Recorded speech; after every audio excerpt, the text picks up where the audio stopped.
Late Night with the Devil is a movie that I never even heard of until like 2 weeks ago, but this might be one of the best surprises I've seen in a long time.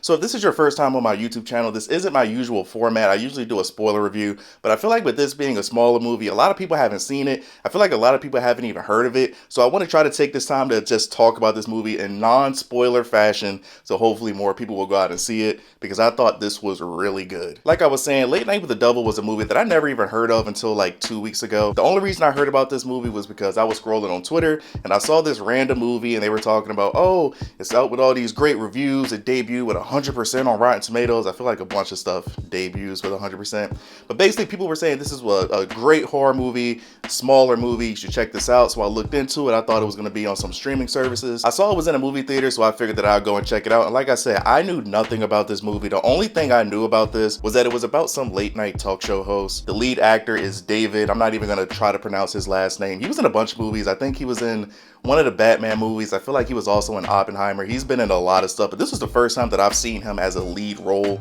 and he was amazing. I'll talk about him more in a second. But I just remember it was about this late night talk show host, struggling host. They're struggling to get ratings, so they're doing this Halloween episode, and they're gonna have all these people on. They're gonna have a guy that's like a psychic, demon possession, just kind of like a spooky episode because he's trying to get his ratings up. And the main characters are Jack, who's the lead actor, and you also have this little girl named Lily who's possessed by a demon.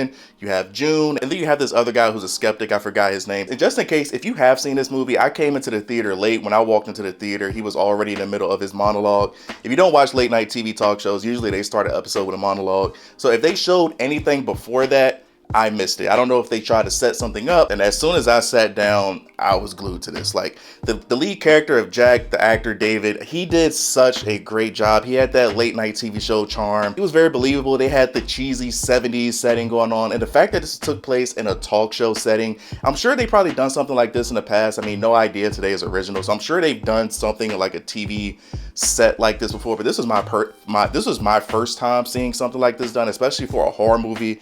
I absolutely love this setting, especially with me having a background in TV production.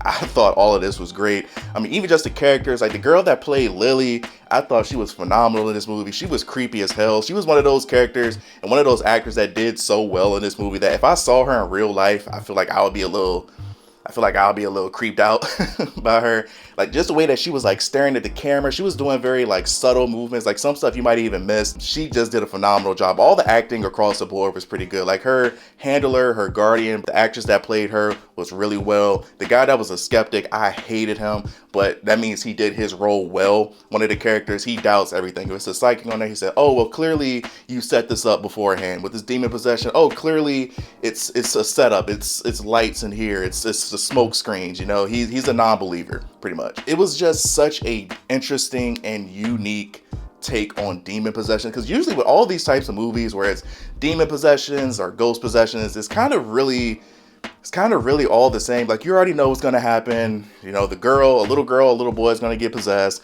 They're going to do a lot of weird stuff. They're going to say some terrible things. They're going to start cursing at people. Then at the end of the movie, they're going to have this big exorcism. The house is going to start shaking. Things are going to start falling. It happens in like every single demon possession movie.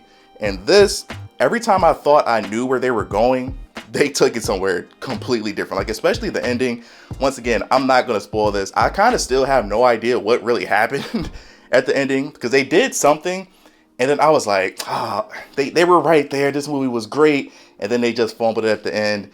And then they threw something else at you. And I was like, oh, so this is what they're doing. And then they threw something else at you. And to me, it all worked. Even though I don't really know exactly what happened. Like I need to go watch like YouTube videos and like a deep dive of this. I love the ending. Just start to finish, this movie was so interesting to me. Just the direction. And once again, this is coming from a guy, I knew nothing about this movie. I didn't know what it was about. I didn't know the background of this movie. I didn't know where they were going with this story. Usually I could predict horror movies because I feel like they're pretty standard. Like I don't usually like horror movies. It's not that I'm scared of them. It's just to me, they're very predictable because like I said, they do the same thing in a lot of movies. It's the same beats over and over again. This movie isn't scary at all. I know it's labeled a horror movie. Nothing scary about this movie. It's just kind of demonic. So I guess it's labeled horror. I thought this was really good. Like I said, I could not predict anything.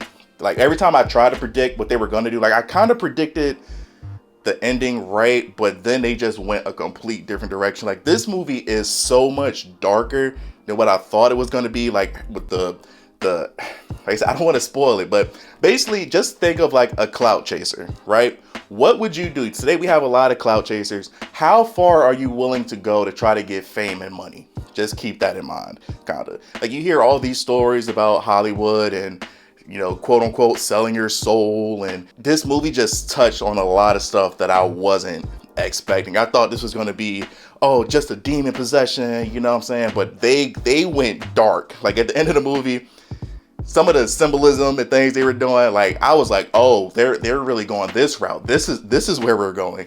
So I just thought that was so good. Like I said, maybe they hinted at that at the very beginning before the monologue. If they did, once again, I missed that part. So all of this was like, what the hell? And usually with movies like this, when it's about like demon possessions and ghosts like this, I usually walk out of all of these movies the same way. And I felt the same way about this. I always leave the theater just thinking, white people. Me, as a black man, I don't mess with stuff like that. Anything with demon possessions, with ghosts, bro, I would have been out of that audience so fast. And this is another minor spoiler. At one point in the movie, they had one of the characters, like I said, they have these different people. Like, they have Lily, who's one of the main characters. She's supposed to be possessed. They brought in another character who's like a psychic.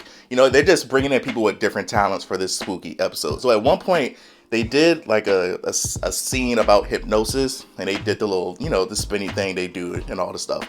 For me, I don't play with stuff like that. You can laugh at me all you want. In the theater, I close my eyes.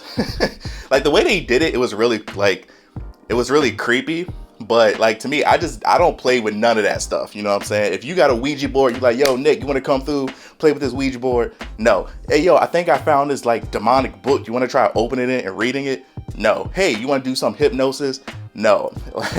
Like, and especially when you just think about everything they say, like in Hollywood, with subliminal messages, satanic images, and mental programming and all that stuff. When it comes to like stuff like that, not just because of this movie, but just in general, it could be a TV show, a kid show, whatever.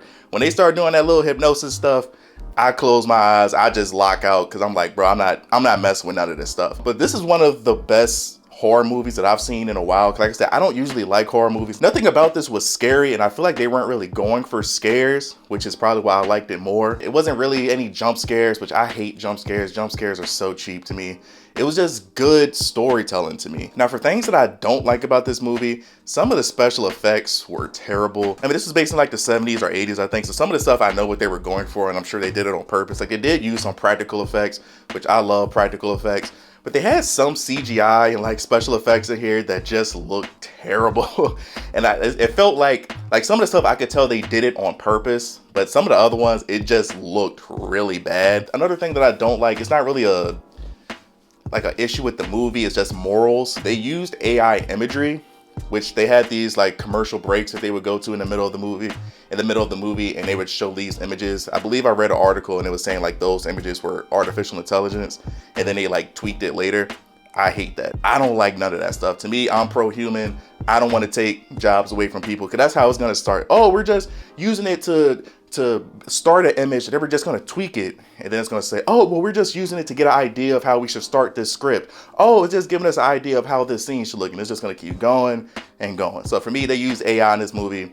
I hated that. But overall, I thought this was really good. This was such a surprise for me. Maybe it's because I went in with no expectations, and it seemed like a lot of people in general really loved this movie. Like, at least last time I checked on Rotten Tomatoes, I think the critic score was like a 95, 96.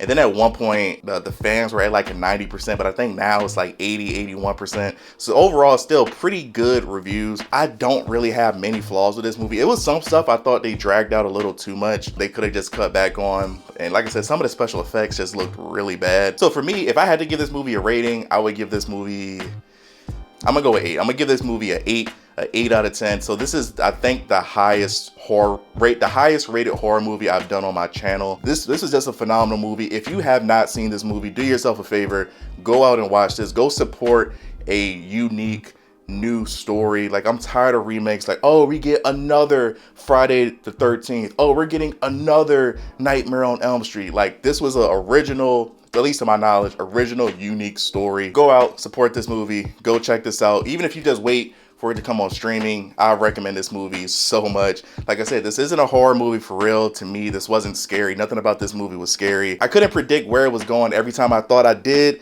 they switched it up and they did something else. So to me, definitely go see this movie. But thank you guys for watching. Like, subscribe if you're new here. If you did see this movie, let me know your thoughts in the comment section below. But please try to keep it spoiler free. Like I said, I want as many people to try to see this movie as possible. But just let me know your general thoughts, if you liked it, what you didn't like. But once again, please try to keep it spoiler free. Go watch this movie. So good. But thank you guys for watching. Love you guys. Tell someone you love them. Until next time, see you in the next life.